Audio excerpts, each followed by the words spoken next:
Hi, my name is Ezekiel. Hope you are doing wonderfully. In this video, I'll be talking on grouping faders and other parameters in Cakewalk by Bandlab.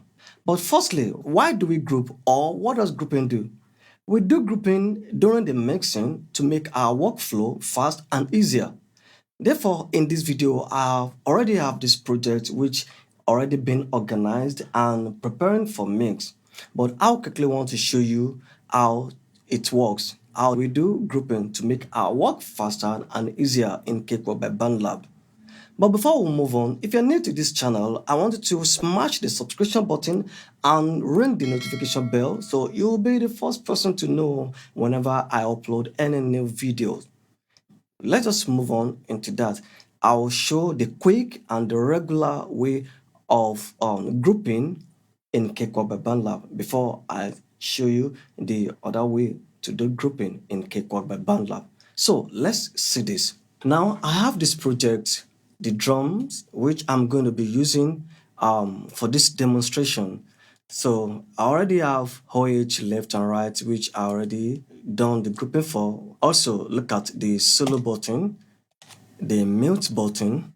Whenever I'm doing the mixing, if I want to listen to a group or a pair of the cymbals or the room, either the room 1 or 2, with this one, I wouldn't need to click and hold any button and holding other parameter setting before I could group control them. But with just one click, I've already done what I needed to do. And this will make my workflow be easier and faster. By highlighting everything, I can control all of the drums fader, which is going to make the entire drum loud more or lower if a need come. That's a quick grouping in Cakewalk by Bandlab. But now let's go in and let me show you how to do the other way. I have already done this. So my demonstration on this one is I have room left and right. You see this? I cannot click except by holding the control button, then pull down the fader button and pull it up to control it. What I'm going to do now is firstly, I'm highlighting the stereo room left and right, then clicking on the fader button. Then firstly, I'll go on group manager by doing this one. So I'll select any color here which I want to use as my control code. Then I'll go to attributes. So I'm gonna name that as room fader.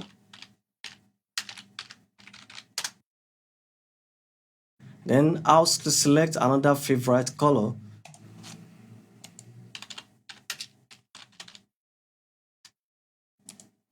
I have room solo. Then I'm gonna be using, let me select another color. Let me say K, room, come to attribute.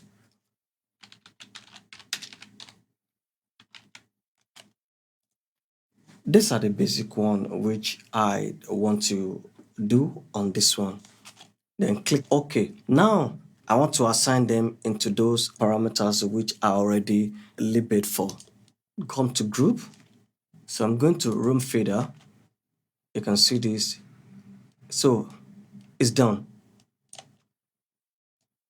Room solo. You can see that with yellow button. It's done. Then mute.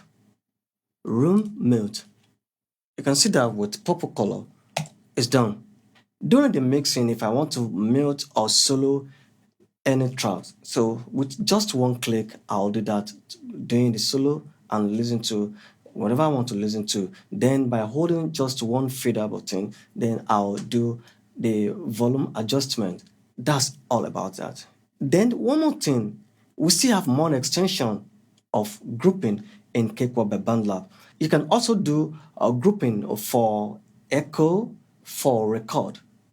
Let's assume I want to record on piano, acoustic piano, and I want to listen to the effect that I put on the piano to monitor back. So instead of me doing the clicking as regular, by just one click button, I'll listen to that. And the same thing happens to the record button. So I don't need to be clicking each track before I control them. So let's see how this works. I have piano tracks here, which is 19 and 20. So the same thing happens to that. I don't think I need to go ahead and doing that anymore.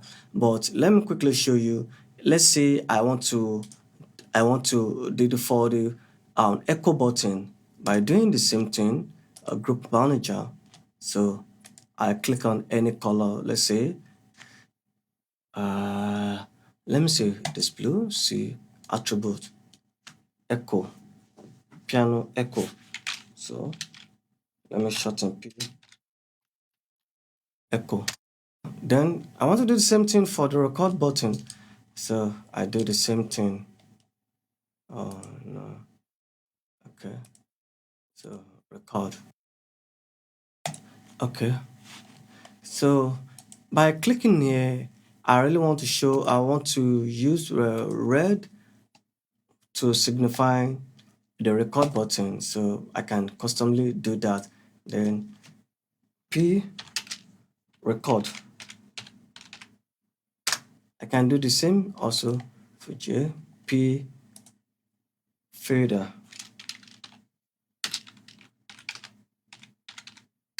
and so on.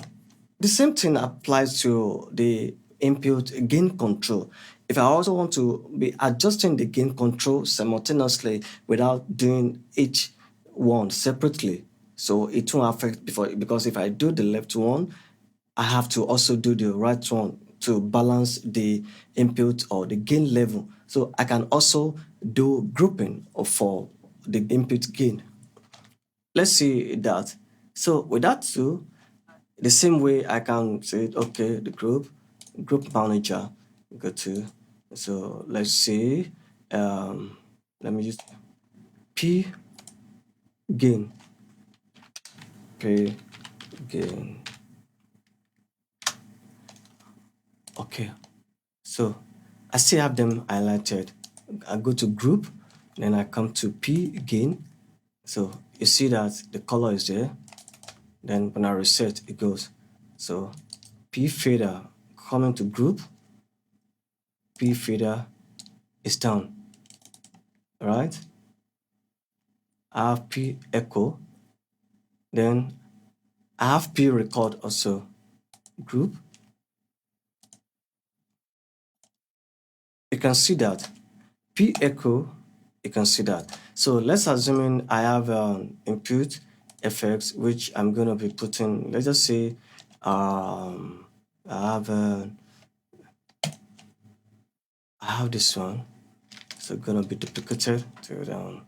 With this one, if I'm recording acoustic piano in stereo mode differently, so I can do this for that, or any other stereo input which you want to monitor and you want to record in different tracks.